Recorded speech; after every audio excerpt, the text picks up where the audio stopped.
अस्सलाम वालेकुम। हाँ जी, की हाल चाल है। कल साड़ी कोई रेसिपी नहीं सी आई, अज असी रेसिपी दे नाल आ गए। ते बाकी होर तुसी सब सुनाओ, सब ठीक ठाक हो? शुक्र अल्हम्दुलिल्लाह, मैं भी बिल्कुल ठीक ठाक हाँ। तो उम्मीद करनी है कि मेरे भैन भरा मेरे देखने वाले जिथों जिथों देख रहे ने अल्लाह दे फजलो करम नाल ठीक ठाक होंगे। मैं हुण गल्लां घट ते काम जल्दी कर ला। मैं अज बना रही हाँ तवा कीमा ते नाल नान। पहले नान दी रेसिपी देख लो, फिर तवा कीमा नाल शुरू करांगे। सब तो पहले ਇਹਦੇ ਚ जाएगा 1 कप पावांगे ਅਸੀਂ दूध।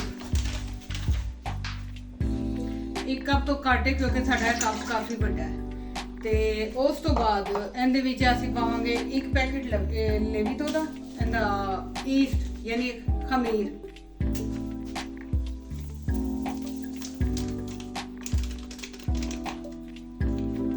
उस तो बाद जाएगा अपनी मर्जी, चाहे 1 अंडा डाल लो या 2 अंडे डाल लो, थोड़ी मर्जी जिन्ना सॉफ्ट रखना चाहते जे उस हिसाब नाल कर लो। ते असी इत्थे शामिल करांगे 2 अंडे क्योंकि नान ज़्यादा अच्छे ते ज़रा सॉफ्ट। चाहे इनदे रेसिपी तो मैं वैसे रोगनी नान की दस रही हूँ। अगर रोगनी नान बनाने हो तो अंडे 2 इस्तेमाल करो, अगर नॉर्मल नान तो फिर 1। ते हालांकि तंदूर वाले तो अंडे वगैरह नहीं इस्तेमाल करते, पर असी करते हैं क्योंकि असी घर ही बना रहे हैं। हुण इस जगह असी डालांगे 1 खाने का चम्मच चीनी। चम्मच साडा छोटा तो ऐसा थोड़ा एक्स्ट्रा कीता है। हुण 1 खाने का चम्मच नमक। हाँ जी। हुण इहदे च थोड़ा जिहा डालांगे मीठा सोडा बराए नाम। यह गया विच मीठा सोडा। 2 चम्मच दही, इहदे नाल जरा अच्छे सॉफ्ट बनणगे।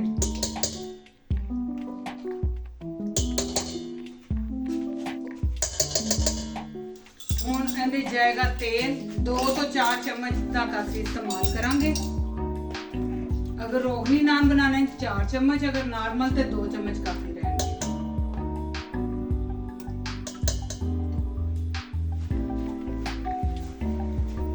बस हुण इत्थे असीं मशीन नूं ऑन कर लांगे।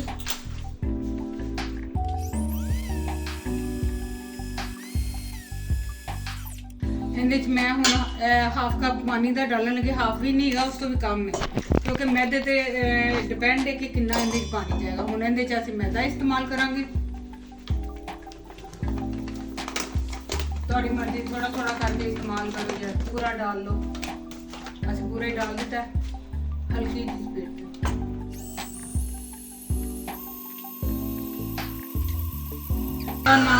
जितना सॉफ्ट आटा गुजेगा उन्हें नान अच्छे सॉफ्ट गुजेगा। पक्का नहीं। मैं जरा चेक करा। हाँ ठीक है।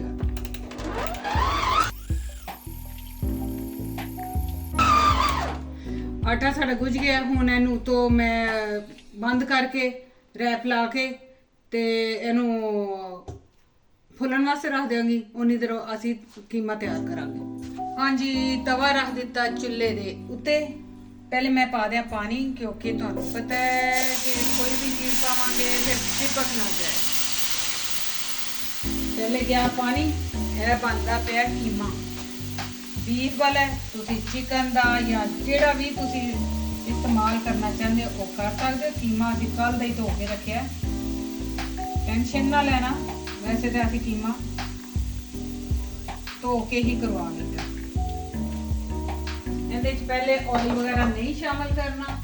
उनकी वजह है कि फिर फ्लेवर साडे हिसाब दे नाल। देखो तुसीं देख रहे होगे कि कीमा है ना, यह भी साडे लिए बहुत है। इहदे मैं पहले डाल देंगे मसाले, अदरक लहसुन। अज भी असी बस सफाइयां च बिजी हाँ क्योंकि जेड़ा तुहानूं पता ईद है तो ईद ते फिर सफाइयां करनियां तो जरूरी ने ना। इन्ना को मैं प्याज पहले डालांगी, इन्ना प्याज मैं बाद तो डालांगी। मसाला वगैरह भुन के बना के फिर बड़ा मजे का निकलेगा। हुण इहदे विच असी डाल देंगे नमक, मिर्च,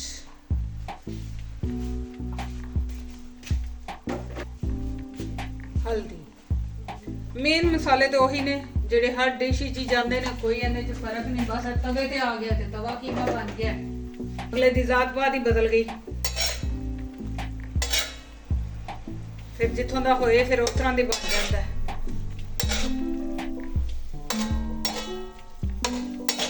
ਮਗਰ ਬਣਦਾ ਤਵੇ ਤੇ ਬਾਕੀ ਬਹੁਤ ਟੇਸਟੀ। ਤਵੇ ਦੇ ਨਾਲ ਇਹਦਾ ਫਲੇਵਰ ਬਹੁਤ ਨਿਕਲਦਾ ਹੈ। ਅਸੀਂ ਜ਼ਿਆਦਾਤਰ ਘਰ ਦੇ ਚ ਜ਼ਿਆਦਾ ਮਟਰ ਕੀਮਾ ਜਾਂ ਤਵਾ ਕੀਮਾ, ਇਹ ਦੋ ਚੀਜ਼ਾਂ ਹੀ ਪਸੰਦ ਕਰਦੇ ਹਾਂ ਕੀਮੇ ਚ। ਉਹਦੀ ਵਜ੍ਹਾ ਕਿ ਇਹ ਟੇਸਟਫੁਲ ਹੋਏਗਾ। ਮੈਂ ਮਾਸ਼ਾਅੱਲਾ ਅਦਰਕ डाल ਦਿੱਤਾ ਤਾਂ ਕਿ ਮੋਟੇ ਮੋਟੇ ਪੀਸ ਨਹੀਂ ਬੱਚੇ ਖਾਂਦੇ ਤੇ ਇਸ ਤਰੀਕੇ ਨਾਲ ਹੀ ਖਾ ਲੈਣਗੇ। ਇੱਥੇ ਮੈਂ ਟਮਾਟਰ ਵੀ डाल ਦਿਆਂਗੀ।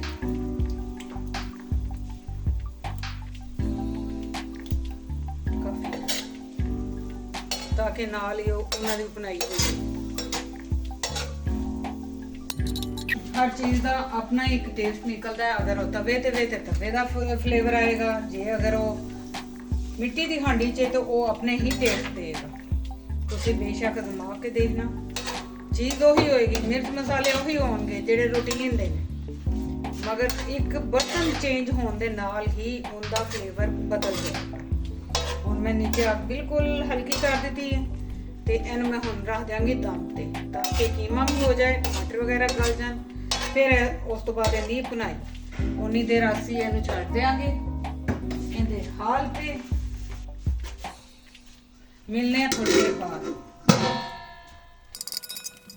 ਇਸ ਜਗ੍ਹਾ ਅਸੀਂ ਡਾਲਾਂਗੇ ਆਇਲ, ਬਾਅਦ ਤੋਂ ਡਾਲਾਂਗੇ ਥੋੜਾ ਜਿਹਾ ਮੱਖਣ।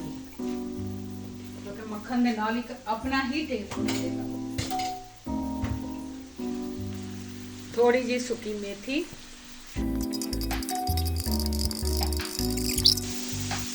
थोड़ा जा ऑयल और डालेंगे।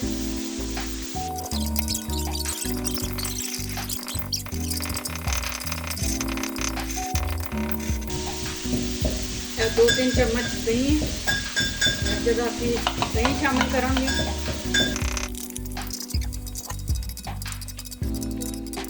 मैं डाल रही हूँ धनिया क्योंकि यह बिच नाल पक जाएगा ना तो इसका फ्लेवर अच्छा होएगा। पर मेरे बच्चों को उतना धनिया नहीं पसंद आ रहा है, एंड पे जाता है। तो मैं पहले इसलिए डाल रही हूँ ताकि बच्चों को मसला ना होए खाने। मेरे बच्चों को आदत है बगैर धनिया के खाने, पर मैनू धनिया अच्छा लगता है।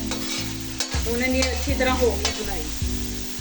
इस जगह से हूँ मैं शामिल कराँगी प्याली जड़ा दही लगा सी उन्हें मैं पानी डाल दिता ताकि जाया ना जाए।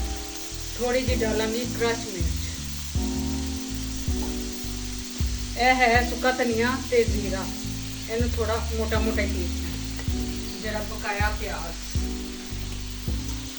क्योंकि इनमें प्याज का ज़्यादा टेस्ट आता है। ठीक है, अगर मेरे किसी भैन भरा मेरी यह आदत अच्छी ना लगे हाथ ना चीज़ डालन दी तो मैं माजरत चाहूँगी, क्योंकि इनकी वजह तो सारे देखने वाले पता है कि मेरा मसला की है। चीज़ बेकार हो जाए, ज़ाया हो जाए, उन्हें बेहतर है कि उन्हें इस्तेमाल सही तरीके ना कर लेंगे। आज साड़ी सिर्फ रेसिपी आएगी, कल इंशाल्लाह शॉपिंग भी आएगी, क्योंकि छोटी बेटी को शॉपिंग करवानी है ईद की, इसलिए असं कल मार्केट जावांगे। मैं हुण इत्थे बिल्कुल हल्का जिहा पानी लगा के ते छड्ड दिया। उस तो बाद सिर्फ पीसा गर्म मसाला डाल के तैयार। ਹੁਣ ਤੁਹਾਨੂੰ ਮਿਲਨੇ ਆ ਨਾਨ ਬਣਾਉਣ। ਦੇਖੋ ਹੁਣ ਆਟਾ ਮਾਸ਼ਾਅੱਲਾ ਸਹੀ ਫੁੱਲ ਗਿਆ। ਦੇਖ ਲਿਆ ਸੀ ਤੁਸੀਂ ਪਹਿਲੇ ਵੀ ਜਦੋਂ ਅਸੀਂ ਰੱਖਿਆ। ਹੁਣ ਮੈਂ ਇਹਦੇ ਪੇੜੇ ਕਰਕੇ ਰੱਖਣੀ ਆ ਫਿਰ ਥੋੜੀ ਦੇਰ ਬਾਅਦ। ਹਾਂਜੀ 1 ਕਿਲੋ ਆਟੇ ਦੇ ਨਾਲ ਅਸੀਂ ਬਣਾਏ ਨੇ 10 ਨਾਨ। अगर ਤੁਸੀਂ ਰੋਗਨੀ ਨਾਨ ਬਣਾਉਣੇ ਹੋਣ ਤਾਂ ਫਿਰ 8 ਬਣਾਉਣਾ, ਕਿਉਂਕਿ ਉਹ ਜ਼ਰਾ ਹੈਵੀ ਹੁੰਦੇ, ਪਰ ਸਾਡੇ ਜ਼ਰਾ ਛੋਟੇ ਸਾਈਜ਼ ਹੀ ਹੋਣਗੇ। ਇਸ ਵਾਸਤੇ ਅਸੀਂ ਆਪਣੇ ਘਰ ਦੇ ਹਿਸਾਬ ਨਾਲ ਪੇੜੇ ਕੀਤੇ ਨੇ, ਇਹ ਮੈਂ ਉਸ ਹਿਸਾਬ ਨਾਲ ਵੱਡੇ ਕੀਤੇ ਨੇ। ਤੇ ਇਹ ਸਾਡੇ 10 ਨਾਨ ਤਿਆਰ ਹੋਣਗੇ। ਥੋੜੀ ਦੇਰ ਹੁਣ ਛੱਡ ਦਿਆਂਗੇ, ਬਾਅਦ ਤੋਂ ਦਹਾਨੇ। ਹਾਂਜੀ, ਹੁਣ ਇਹ ਦੇਖ ਲਓ ਪੇੜਿਆਂ ਨੂੰ ਤਕਰੀਬਨ 10-15 ਮਿੰਟ ਹੋ ਗਏ ਨੇ। ਹੁਣ ਅਸੀਂ ਬਣਾਉਣਾ ਸ਼ੁਰੂ ਕਰਨੇ ਆ। ਮੈਂ ਲਗਾਵਾਂਗੀ ਇਹਨੂੰ ਸੁੱਕਾ ਆਟਾ। उधर मैं तवा रख दिता गर्म होने वास्ते। बिस्मिल्लाह। वैसे तो हाथ नाल बनदा, पर असी बेल के ही बनावांगे। ते तवा रख दिता ऊपर, पानी च नमक पा के मिक्स करके रख दिता सी। जिसने तवा गर्म होया उंदे उत्ते पानी फेर दिता। वो मैं नहीं तुहानू दखाया, मैं कहा चलो इसलिए दस देती। ये देखो मेरे दादे साडे लिए नान इन्ना काफ़ी है। डब्बे पानी हूँ इहदे ते मैं बनानी आ निशान। इधर भी उधर ए हो गया, ठीक है। हूँ मैं तवे ते डालनी है, फिर तुहानू दखानी हाथ नू नीचे वाली साइड ते पानी लगा के ते तवे ते डाल के दखानी। ए हुण ना सोचना कि गंदा है, इहदे उत्ते नमक वाला पानी लगाया। मैं एक हाथ गिला किया, सिर्फ इनू नान नू बैक साइड ते पानी ला रही हूँ, ज़्यादा भी नहीं लगाना। बिस ए देखो यह हो गया। हुण इहदे ते मैं इस जगह ते लगावांगी अंडा। चाहे पहले इन फुल लें दईए, ए उत्ते फ्राई पैन कोई भी तुसीं इस तरह उल्टा के रख दिओ। बहुत ईजी तरीका है। हुण ये फुल जाता, फिर इहदे उत्ते अंडा लगा लांगे। अंडा लगा के उत्ते तिल लावांगे ते फिर दहानी। हाँ जी, ए मैं हुण उतार दिता, देखो थोड़ा फुल गया। अगर सिंपल नान बनाने ने तो फिर ये लगाने की जरूरत नहीं। अगर तुसी इनू जिवें रोगनी नान की शेप देना चाहते हो कलर वास्ते, फिर लगा लो।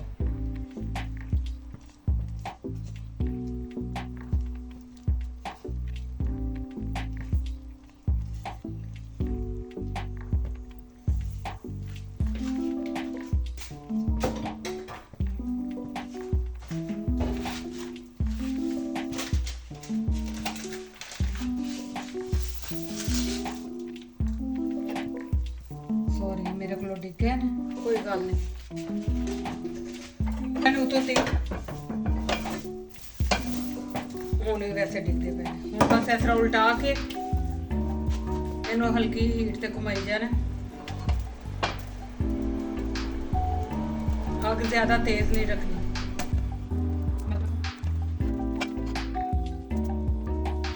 पाकिस्तानी नान खाने बहुत ईजी ने, तंदूर ते लियाओ, मगर यह भी ਇੱਥੇ ਘਰ ਦੇ ਵਿੱਚ ਬਣਾਉਣਾ ਇਹ ਤੇ ਠੀਕ ਹੈ, ਕਿਉਂਕਿ ਇਹ ਤਾਂ ਪਤਾ ਸਾਫ ਸੁਥਰੇ ਆਪਣੇ ਹੱਥਾਂ ਦੇ ਨਾਲ ਤਿਆਰ ਕੀਤੇ ਨੇ। ਜਿਸ ਵੇਲੇ ਤਿਆਰ ਹੋ ਜਾਏਗਾ ਉੱਤੇ ਸਿਰਫ ਅਸੀਂ ਮੱਖਣ ਲਗਾਵਾਂਗੇ ਬਸ।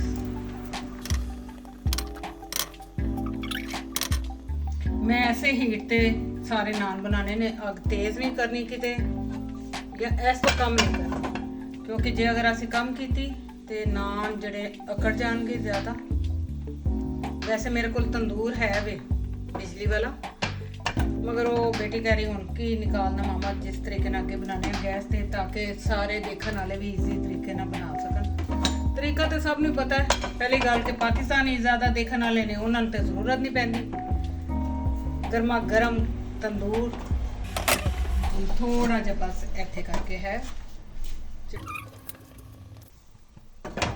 ये देखो माशाल्लाह हुण हो गया तैयार। भी साडे ते नान होंगे इहो जे, ठीक है। पिछों भी वेख लो कितना अच्छा बनया। मैं कहते जरा कोई जिहड़ी कसर रहिंदी वो भी हो जावे। हुण इहनूं असीं बस लगा के ना मक्खन ते रखने ते फिर मिलने सारे नान तैयार करने तो बाद। हाँ जी हुण नान हो गए ने तैयार। यह जिहड़ा तुहानूं दिखाया सी अंडा लगा के, देखो बने बहुत सॉफ्ट ने। ए वाले नीचे भी देख लो बड़े अच्छे इको जैसे आए ने। ए वाले असीं बनाए ने सिंपल, क्योंकि जिहड़ा ना सारिਆਂ ਨੂੰ ना तिल नहीं ज़्यादा पसंद ही गए, तो बस असीं 2-4 ते तिल लाए ने ਇਹ ਹੁਣ ਖੀਮਾ ਵੀ ਤਿਆਰ ਹੈ, ਬਸ ਬੱਚੇ ਹੁਣ ਅਫਤਾਰੀ ਕਰਨ ਲੱਗੇ। ਮੈਂ ਬਸ ਇਹਨੇ ਇੱਕ ਚੁਟਕੀ ਪਿਸਿਆ ਗਰਮ ਮਸਾਲਾ ਤੇ ਮੱਖਣ ਪਾਇਆ ਸੀ। ਹੁਣ ਇਹ ਤਿਆਰ ਹੈ ਬੱਚਿਆਂ ਦੀ ਮਜ਼ੇਦਾਰ ਅਫਤਾਰੀ। ਹੁਣ ਮਿਲਾਂਗੇ ਅਗਲੇ ਵਲੋਗ ਵਿੱਚ। ਮੈਨੂੰ ਦਿਓ ਇਜਾਜ਼ਤ, ਦੁਆਵਾਂ 'ਚ ਰੱਖੋ ਯਾਦ ਮੈਨੂੰ ਵੀ ਤੇ ਔਰ ਗਰੀਬਾਂ ਨੂੰ ਵੀ, ਸਭ ਨੂੰ। ਅੱਲਾਹ ਸਭ ਦੀਆਂ ਪਰੇਸ਼ਾਨੀਆਂ ਦੂਰ करे, मुश्किल आसान करे। आमीन। अल्लाह हाफिज़।